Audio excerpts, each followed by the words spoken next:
Hello শিক্ষার্থী বন্ধুরা, আমরা গত লেকচারে ইলেকট্রন বিন্যাস শিখে ফেলছি। ইলেকট্রন বিন্যাসের ভিত্তিতে আমরা S block, P block, D block মৌলকে আইডেন্টিফাই করেছি। এবং দেখো, আমি কিন্তু তোমাদেরকে S block, P block, D block মৌলের বৈশিষ্ট্যগুলো পড়াইনি, তোমরা এগুলো বই থেকে একটু দেখে নিবা, ঠিক আছে? তো আমি দেখো তোমাদের নেক্সট লেকচার, আমার লেকচার 2 অবস্থান্তর মৌল। তোমরা অবস্থান্তর মৌল এটা সম্পর্কে আমরা কিছু একটা আলোচনা করব। তো দেখো, অবস্থান্তর মৌল কাকে বলে? দেখো বন্ধুরা, এই অবস্থান্তর মৌল আসছে মূলত ডি ব্লক মৌল থেকে, ঠিক আছে? তাহলে এই অবস্থান্তর মৌলের আমরা একটা সংজ্ঞা দেব, সেটা হলো যে সকল ডি ব্লক মৌলের ইলেকট্রন বিন্যাসে, এদের ইলেকট্রন বিন্যাসে না বলে আমরা এইভাবে বলবো যে সকল ডি ব্লক মৌলের স্থায়ী আয়নের ইলেকট্রন বিন্যাসে ডি অরবিটাল অপূর্ণ থাকে, অর্থাৎ 1 থেকে 9 পর্যন্ত থাকে, তারাই হলো ডি ব্লক মৌল। দেখো এখানে যে ম্যাক্সিমাম স্টুডেন্টরা ভুল করে, তারা বলে যে ডি ব্লক মৌলের ডি ব্লকে 1 থেকে 9 ইলেকট্রন থাকে। এটা কিন্তু ভুল সংজ্ঞা। মৌলের ডি ব্লকে, মানে মৌলের ইলেকট্রন বিন্যাসের ডি ব্লকে 1 থেকে 9 ইলেকট্রন থাকলেই যে সেটা অবস্থানের মৌল হবে এমন কোনো কথা নাই। তাহলে আমাদের কি কথা? মূলত দেখো, স্থায়ী আয়নে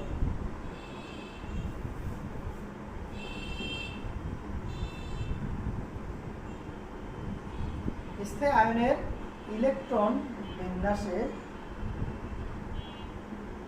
ডি অরবিটাল অপূর্ণ থাকবে, ডি অরবিটাল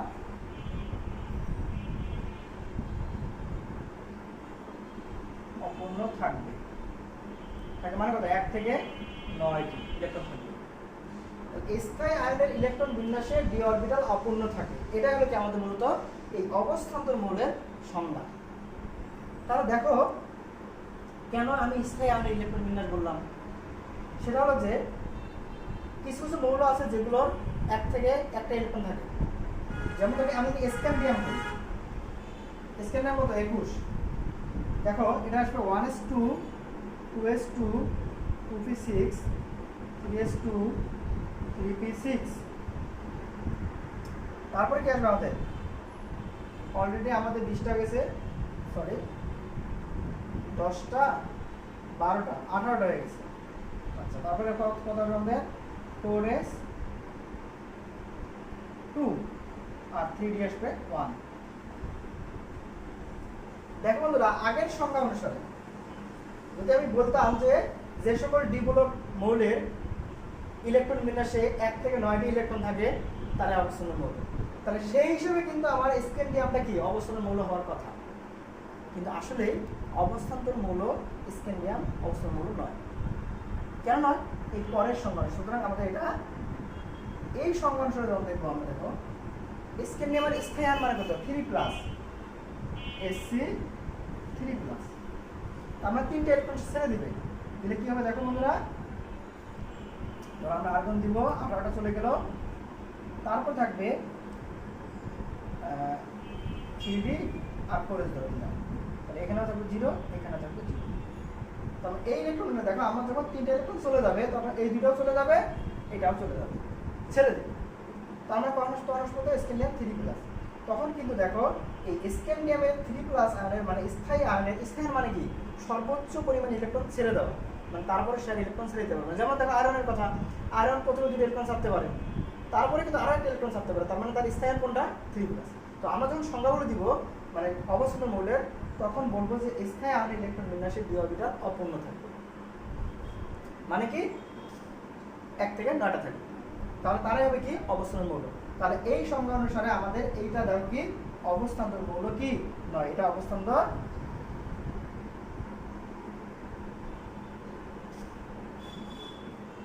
কেন অবস্থান্তর নয়? স্থায়ী আয়নের ইলেকট্রন বিন্যাসে ডি অরবিটাল ফাঁকা আছে, মানে ইলেকট্রন নাই। বন্ধুরা, অপূর্ণ শূন্য থাকা যাবে না, সরি অপূর্ণ আর পূর্ণ থাকা যাবে না, থাকতে হবে কি? তার মানে শূন্য এবং পূর্ণ থাকা যাবে না, থাকতে হবে অপূর্ণ, মানে কি 1 থেকে 9। তাহলে সেটা হবে কি আমাদের অবস্থান্তর মৌল। আচ্ছা দেখো, এবার আমরা চলে আসি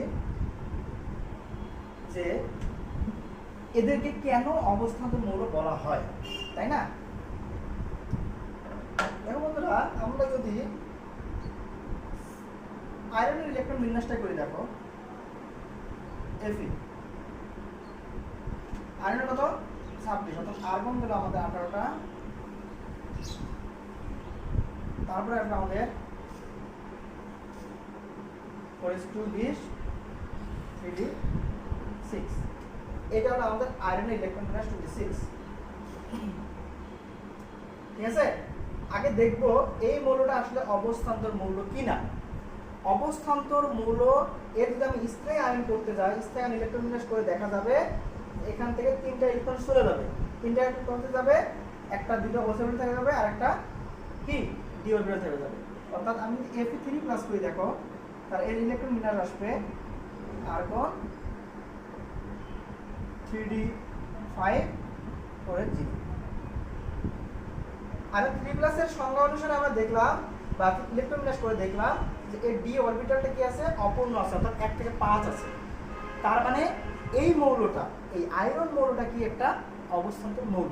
আচ্ছা, আমরা আইডেন্টিফাই করে ফেললাম যে এটা অবস্থান্তর মৌল কিনা। এখন দেখলাম যে এই মৌলটা অবস্থান্তর মৌল। আচ্ছা, এখন অবস্থান্তর মৌল কেন বলা হয়, দেখো আমি যদি এগুলোকে একটু ভিন্নের নিয়ম অনুসারে সাজাই, আর্গন দিলাম, অর্থাৎ এবার 4s 2টা, 1 2 3 4 5, কারণ দেখো ডি অরবিটাল, এটা হলো আমাদের dxy dz dz dx square minus y square dz square, সব লেখা আমাদের 4s। এটাকে আমরা পরে দিতে পারি। আচ্ছা, এটাকে আমরা পরে দিই, তাহলে সুন্দর দেখা যাবে জিনিসটা। 4s বন্ধুরা, দেখো এই যে ইলেকট্রনগুলো যে আছে এইভাবে, কটা আছে ইলেকট্রন এখানে আমাদের 6টা, তাই না? তো যখন আমরা এই মৌলের এটা নিব, অর্থাৎ আমরা 3+টাই করি, এটাই ভালো হয়, বা 3+ করে থাকবে, এর অর্থাৎ 5টা থাকবে। তাহলে 5টা ইলেকট্রন আমরা কিভাবে দিব? প্রথমে আগে একটা একটা করে ইলেকট্রন নেব, প্রথমে একটা একটা করে ইলেকট্রন প্রবেশ করবে সমশক্তি সম্পূর্ণ অরবিটালগুলোতে। তাহলে এটা যদি আমাদের হয় 1 নাম্বার, বা এটা এর 2 নাম্বার, এটা 3 নাম্বার, এটা 4 নাম্বার, এটা 5 নাম্বার। আর যদি ইলেকট্রন থাকে তাহলে কি বিপরীত স্পিনে প্রবেশ করবে। তার মানে এটা হবে 6 7 8 9 10, এইভাবে আছে। ঠিক আছে, তাহলে দেখো এই নাম্বারিং করার কারণে এখানে যখন আমার ইলেকট্রন বিন্যাসটা এটা হয়ে গেল, ধর আমরা 3+ এর কথা বলতেছি, তো এখন এখানে কি হবে, দেখো এখানে একটা একটা করে ইলেকট্রন আছে প্রত্যেকটা অরবিটালে। তো যখন লিগ্যান্ড আসবে, লিগ্যান্ড কাদের বলা হয়, লিগ্যান্ড সম্পর্কে তোমাদের আবার আরেকটা আলোচনা করতে হয়। আচ্ছা, এটা আমরা কি তাহলে লিগ্যান্ডটা দেখে নিই আগে। লিগ্যান্ড,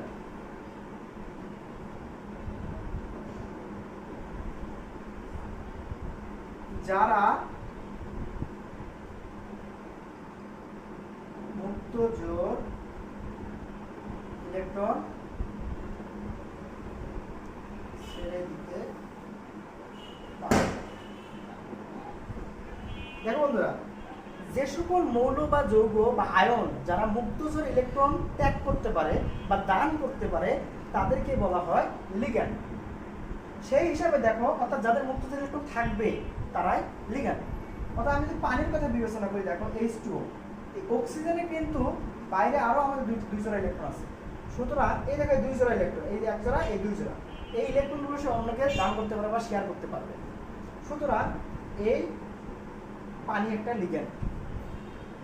ঠিক আছে, এটার নাম কি আমাদের প্রশম লিগ্যান্ড, কারণ পজিটিভ নেগেটিভ নাই। আবার দেখো, আমি যদি পুনরায় আয়ন বলি, Cl- বলি, এটাও কিন্তু একটা লিগ্যান্ড, কারণ সে তার আছে। ঠিক আছে, তারপর আমি যদি বলি, দেখো সায়ানাইড, এই সায়ানাইড যদি বলি, সায়ানাইড আয়নটাও একটা লিগ্যান্ড। মোট কথা, লিগ্যান্ডগুলো হয় ঋণাত্মক চার্জযুক্ত মৌল, বায়ন অথবা প্রশম, যেমন পানি, অ্যামোনিয়া, এই সবগুলো হলো লিগ্যান্ড। এরা কি করতে পারে? মুক্তজোর ইলেকট্রন দান করতে পারে বা শেয়ার করতে পারে, ত্যাগ করতে পারে। এখন দেখো, যখন লিগ্যান্ডগুলো এর কাছে চলে আসবে, ধরো আমি অ্যামোনিয়া চলে আসছে এখানে, ঠিক আছে, এই লিগ্যান্ডগুলো যখন এই আয়রনের কাছাকাছি চলে আসবে, আমরা বিক্রিয়া করাবো টেট্রাঅ্যামিনো কপার, টেট্রাঅ্যামিনো আয়রন বা এরকম কিছু যৌগগুলো দেখি আমরা, যেমন দেখো বা সায়ানাইডও দিতে পারি আমরা, এফি সিএল সিক্স, এই মৌলগুলো আমরা দেখি, তাই না? তো এই যে সায়ানাইডগুলো একটা লিগ্যান্ড, এই লিগ্যান্ডগুলো যখন এর কাছাকাছি চলে আসবে তখন দেখো লিগ্যান্ডের মধ্যে কি থাকে, ইলেকট্রন সমৃদ্ধ, মানে মুক্তজোর ইলেকট্রন এখানে থাকে। তো যখন এর মুক্তজোর ইলেকট্রন থাকবে, এই মুক্তজোর ইলেকট্রনটা এই ইলেকট্রনগুলোকে কি করতে পারে বলতো, বিকর্ষণ করবে ওই অরবিটালে। আর যখন বলতো এই ইলেকট্রনের শক্তি বেশি হবে না এখানে শক্তি বেশি, কারণ এখানে ইলেকট্রন সংখ্যা বেশি, সুতরাং এই সায়ানাইড গ্রুপটা ইলেকট্রনগুলোকে এমন ভাবে চাপ দিবে, চাপ দেওয়ার ফলে ইলেকট্রনটা উঠে একদম প্রথমে চলে আসবে, পরে আবার এটাকে চাপ দেবে, এটাকে চাপ দিলে এখানে চলে আসবে, আর এটা যাওয়ার জায়গা নেই। সুতরাং দেখো আমাদের কিন্তু দুইটা অরবিটাল ফাঁকা হয়ে গেছে। কি বুঝতে পারছি এখানে দেখো, এই যে অবস্থানের মৌলের অর্থাৎ দ্বিবলক মৌলের মধ্যে এই ইলেকট্রনগুলো স্থানান্তর করতে পারে, এরা নিজেদের মধ্যে স্থানান্তর করতে পারে, যে কারণে অর্থাৎ এই ইলেকট্রনটা উঠে এখানে চলে আসতে পারে বা এই ইলেকট্রনটা উঠে এখানে চলে গেল, এই যে স্থানান্তর করতেছে, এই স্থানান্তর করতে পারে বলেই এই মৌলগুলোকে বলা হয় অবস্থান্তর মৌল। ঠিক আছে? তো দেখো এই অবস্থান্তর মৌলের কিছু বৈশিষ্ট্য আছে। তো আমরা এই অবস্থান্তর মৌলগুলোর, তাহলে দেখো যদি এখন বলে যেমন জিঙ্ক, স্ক্যান্ডিয়াম, এগুলো কিন্তু অবস্থান্তর মৌল নয়, তাহলে সংজ্ঞা অনুসারে আমরা কি বলবো, যে এদের স্থায়ী আয়নিক ইলেকট্রন বিন্যাসে জিঙ্কের পূর্ণ থাকে, মানে 10টি থাকে, এবং স্ক্যান্ডিয়ামের কোনো ইলেকট্রন থাকে না, যে কারণে জিঙ্ক এবং স্ক্যান্ডিয়ামের কোনো কি এরা অবস্থান্তর মৌল নয়, এটা কিন্তু দ্বিবলক। তার মানে আমরা বলতে পারি সকল দ্বিবলক মৌলই অবস্থান্তর মৌল নয়, কিন্তু সকল অবস্থান্তর মৌলই দ্বিবলক মৌল। তাহলে এখন দেখো আমরা যেটা করতে চাচ্ছিলাম যে এই অবস্থান্তর মৌলের বৈশিষ্ট্য কি কি বৈশিষ্ট্য আছে এই মৌলগুলোর। এই মৌল বৈশিষ্ট্য আমরা 5টা আকারে বলবো। সেটা হলো 1 নম্বরে পরিবর্তনশীল জারণ মান প্রদর্শন করে,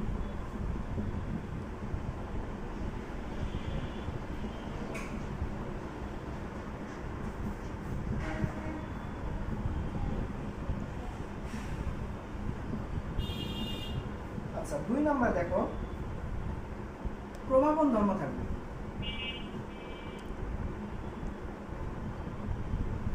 প্রভাবন ধর্ম প্রদর্শন করে। 3 নম্বর দেখো এরা জটিল যৌগ গঠন করে,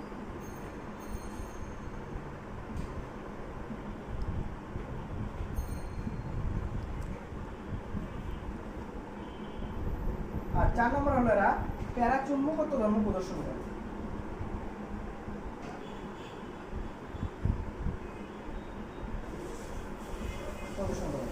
আর 5 নম্বর বৈশিষ্ট্য হলো আমাদের কি, রঙিন যৌগ গঠন করে।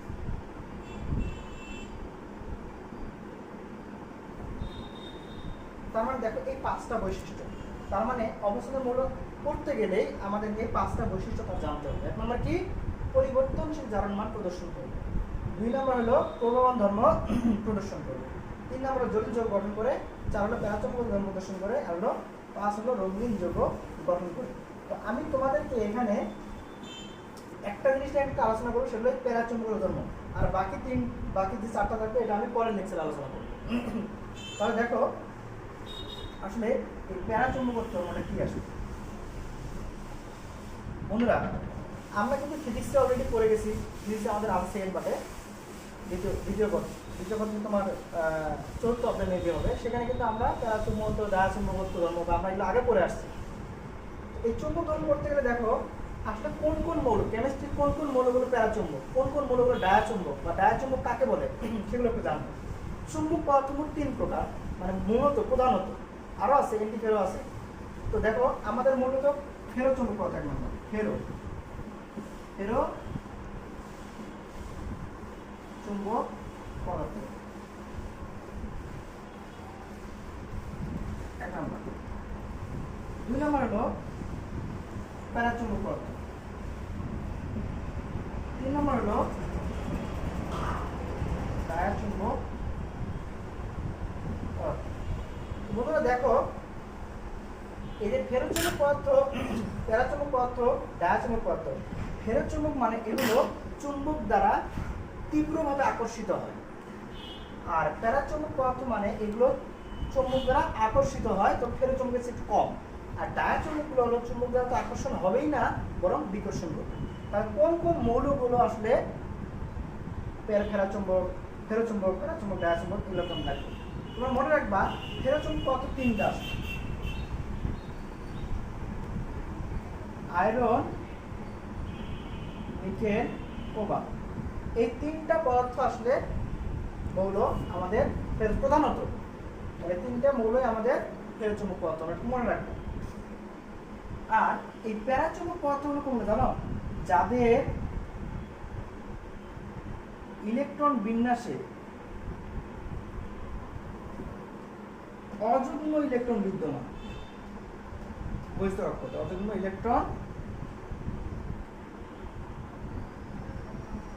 অযুগ্ম ইলেকট্রন মানে কি বোঝায়? সিঙ্গেল ইলেকট্রন থাকবে, একটা অরবিটালে সর্বোচ্চ 2টা ইলেকট্রন থাকতে পারে। যদি কখনো একটা থাকে, একটা করে থাকে, তখন সেটা কি আমাদের এই প্যারাচুম্বক পদার্থ। আর যাদের ইলেকট্রন বিন্যাসে অযুগ্ম ইলেকট্রন থাকবে না, অর্থাৎ ডাবল আকারে থাকবে বা জোড় আকারে থাকবে, তারা হলো আমাদের ডায়াচুম্বক, অর্থাৎ ইলেকট্রন বিন্যাস জোড় ইলেকট্রন থাকবে। কারণ বোঝা গেল যাদের ইলেকট্রন বিন্যাসে অযুগ্ম ইলেকট্রন বিদ্যমান তারা হলো প্যারাচুম্বক পদার্থ, যাদের জোড় ইলেকট্রন থাকবে তারা হলো ডায়াচুম্বক, আর এই তিনটা পদার্থ হলো আমাদের ফেরোচুম্বক পদার্থ। এখন দেখো বন্ধুরা, আসলে ইলেকট্রন একটা চুম্বকধর্মী কেন? ধরো এটা যে একটা ইলেকট্রন হয়, আমরা এই একটা ইলেকট্রনের দুইটা প্রান্ত থাকবে, একটা হলো আমরা নর্থ পোল, একটা সাউথ পোল আকারে প্রকাশ করতে পারি। মানে এইভাবে তারা বৈশিষ্ট্য দেখায়, নর্থ পোল, সাউথ পোল, অর্থাৎ একটা ইলেকট্রন একটা সিঙ্গেল কি চুম্বক পদার্থ। তো দেখো যখন আমি একটা, ধরো এখানে যদি আমি একটা চুম্বককে স্থাপন করি, এটা সাউথ পোল, এটা নর্থ পোল, আর এই চুম্বককে ধরো এটা আমাদের কি নর্থ পোল, এটা সাউথ পোল। তো যখন দেখো আমি চুম্বকটাকে এভাবে নিয়ে আসবো, তখন ইলেকট্রনটা কিন্তু দিক পরিবর্তিত হবে, এইভাবে চলে যাবে, আর এটা কি আমাদের নর্থ পোল, এটা সাউথ পোল, আকর্ষিত হবে। তার মানে দেখো এই ইলেকট্রনগুলো রোটেট করতে পারবে। আমি যদি এখানে চেঞ্জ করে ফেলি, ধরো এটাতে আমি নর্থ পোল দিই, আর এটাকে যদি আমি ধরো সাউথ পোল দিই, তখন কিন্তু এটা ঘুরে চেঞ্জ হয়ে যাবে, অর্থাৎ তখন এটা এরকম হয়ে যাবে, এটা সাউথ পোল, এটা নর্থ পোল। তাহলে একটা ইলেকট্রনটা চুম্বকের প্রভাবে কি রোটেট করতে পারতেছে, ঘুরতে পারতেছে, তার মানে সে একটা চুম্বকের নিয়ে আচরণ করতে পারতেছে। তো দেখো যদি আমি এরকম আকারে থাকে আমার ইলেকট্রনটা, একটা এরকম, একটা এরকম, তার মানে তুমি দেখতেই পাচ্ছিস, দেখো একটা নর্থ পোল, একটা সাউথ পোল, এটা সাউথ পোল, নর্থ পোল, তার মানে একজন আরেকজন দ্বারা কি আকর্ষিত হয়ে, তার মানে এরা আর চুম্বক ক্ষেত্র দ্বারা আকর্ষিত হবে না, অর্থাৎ এরা রোটেট করতে পারবে না। কারণ কি এখানে already north pole, south pole একসাথে যুক্ত অবস্থা আছে। সুতরাং যেখানে অযুগ্ম ইলেকট্রন থাকবে তারাই কি প্যারাচুম্বক পদার্থ। তার মানে দেখো আমরা সংজ্ঞা দিতে পারি, অর্থাৎ গ্রুপ 1 এর মৌলগুলো সবগুলোই কিন্তু কি আমাদের প্যারাচুম্বক পদার্থ। যেমন ধরো সোডিয়ামের কথা যদি বিবেচনা করো, দেখবা সোডিয়ামের 1s2, 2s2, 2p6, এই যে 3s1, দেখো একক ইলেকট্রন আছে, তার মানে সোডিয়ামটা কি আমাদের প্যারাচুম্বক পদার্থ। দেখো বন্ধুরা, যদি আমি সোডিয়াম প্লাস নেই, তখন কিন্তু আর ইলেকট্রন থাকতেছে না, থাকতেছে না, তখন সবগুলো কিন্তু জোড় ইলেকট্রন হয়ে যাচ্ছে। সুতরাং এই সোডিয়াম প্লাস কিন্তু প্যারাচুম্বক পদার্থ নয়, এটা কি ডায়াচুম্বক পদার্থ। তার মানে যেখানে অযুগ্ম ইলেকট্রন থাকবে সেটা হলো প্যারাচুম্বক পদার্থ, আর অযুগ্ম ইলেকট্রন না থাকলে হবে আমাদের ডায়াচুম্বক পদার্থ। তোমাদের প্রশ্ন আসতে পারে সোডিয়াম প্যারাচুম্বক হলে সোডিয়াম প্লাস কেন ডায়াচুম্বক পদার্থ, তাহলে আমরা সুন্দর মতো ব্যাখ্যা করতে পারবো। এখন আমার আসল কথা চলে আসি, আমি বলেছি যে দ্বিমূলক মৌল বা অবস্থানের মৌলগুলো কি প্যারাচুম্বক ধর্ম প্রদর্শন করে।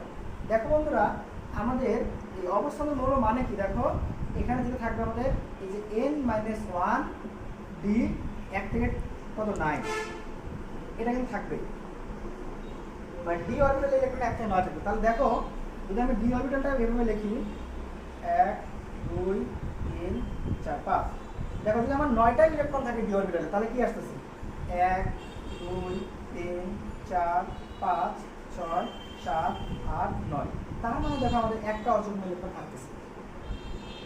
তাহলে যদি 9টা ইলেকট্রন থাকে, তার মানে একটা অযুগ্ম ইলেকট্রন আমাদের d অরবিটালে অবস্থান করতেছে। এখন দেখো যদি আমি 8টা করি, তাহলে এখন আরেকটা অযুগ্ম ইলেকট্রন, তার মানে 2টা অযুগ্ম ইলেকট্রন থাকতেছে। যদি আমি 7টা বানাই, তাহলে কি দেখো 3টা অযুগ্ম থাকবে। যদি আমি 6টা করি তার মানে কত থাকবে এখানে দেখো অজমের ইলেকট্রন একটা থাকবে, 4টা থাকবে। আর 5টা করে কোনো কথাই নেই, দেখো অজমের হয়ে গেছে। দেখো এইটা দেখো যে আমি বলছিলাম এটা কার ইলেকট্রনের মৌল হয়ে গেছে, প্রায় আয়রন 3+ হয়ে গেছে। আর আরেকটা বলছি আমি ফেরোচুম্বক পদার্থ। তার মানে দেখো একটা অযুগ্ম ইলেকট্রন থাকলে যেখানে প্যারাচুম্বক পদার্থ হয়, এখানে আমাদের কতগুলো অযুগ্ম ইলেকট্রন আছে? 5টা। তার মানে ব্যাপারটা বুঝো, এই 5টা এত প্রবল বেগে আকর্ষিত হবে যেটাকে আমরা বলি ফেরোচুম্বক পদার্থ। অর্থাৎ ফেরোচুম্বক পদার্থটা প্যারাচুম্বক পদার্থেরই একটা রূপ, এখানে অযুগ্ম ইলেকট্রন বেশি থাকবে, যে কারণে ওটাকে আমরা বলবো ফেরোচুম্বক পদার্থ। তার মানে দেখো যে 1 থেকে 9টা ইলেকট্রন থাকলে সেখানে একটা না একটা অযুগ্ম ইলেকট্রন থাকবেই অরবিটালে। সুতরাং আমরা বলতে পারি এই জন্যই যে প্যারাচুম্বক পদার্থের সংজ্ঞা অনুসারে যেহেতু অবস্থানের মৌলে একটা না একটা অযুগ্ম ইলেকট্রন থাকবে ডি অরবিটালে, সুতরাং এই ডি অরবিটালটা বা এই মৌলগুলো হলো আমাদের প্যারাচুম্বক ধর্ম প্রদর্শন করবে। তাহলে এই ছিল আমাদের আজকের লেকচার। আমরা নেক্সট লেকচারে পরের বৈশিষ্ট্যগুলো পড়ব। ধন্যবাদ।